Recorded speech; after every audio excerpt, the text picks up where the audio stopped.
Қайырлы күн достар, менің каналыма қош келдіңіздер. Бүгін мен сіздерге Төртсемірпа грантын ұтып алғаннан кейінгі екінші отчетты қалай тапсырамыз, сол туралы көрсетпекшімін. Ол үшін еңбекбизнес.kz сайтына кіріп алғаннан кейін өзіңіздің ETSP-іңізбен кіресіз. Отчеты бөліміне кірген кезде осындай бет ашылады. Осы жерге сколько рабочих мест дегенге неше жұмыс орны адам бар, соны жазасыз. Наименование товара дегенге бизнес-планда өзіңіздің бизнес-пландағы сатып алған товарыңыздың бір-екеуін жазып жіберсеңіз болады. Бір-екеуін жазып сурет салатын жеріне файл салатын жері болады ғой, сол жерге документтер жүктейсіз. Мына жерде мысалы полуфабрикат ұтып алған адам, тестомесильный машина, штугы қанша, бағасы қанша, және алдын ала PDF форматта документіңізді дайындап қоясыз.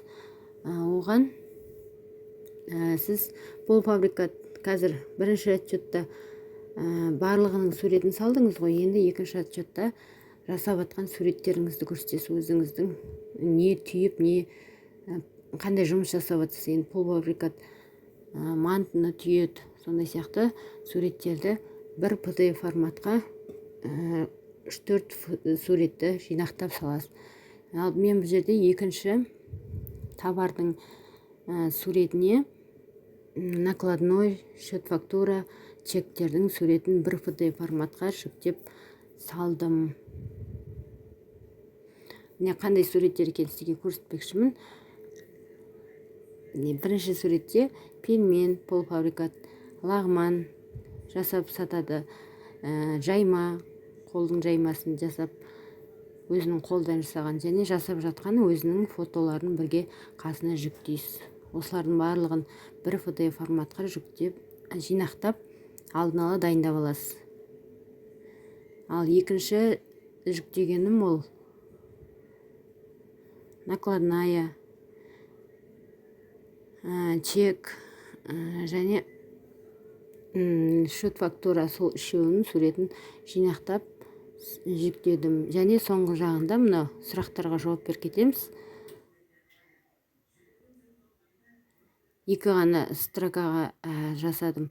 Және мына жерге отчет өзінің сұрақтарына бар, соған қалай сізге ыңғайлы солай жауап бересіз.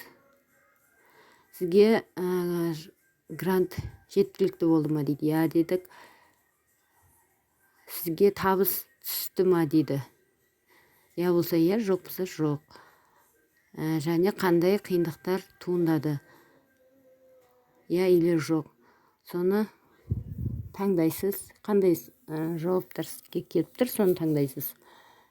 Және сохранить, қол қойып, неге мансап орталығына жібересіз. Олар өздері белгілі бір уақытта қарап қабылдап алады. Мына жерде свет до конца ұстамай қалды. Видеом сіздерге пайдалы болса, лайк басып, комментарий қалдырып кетіңіздер. Рахмет.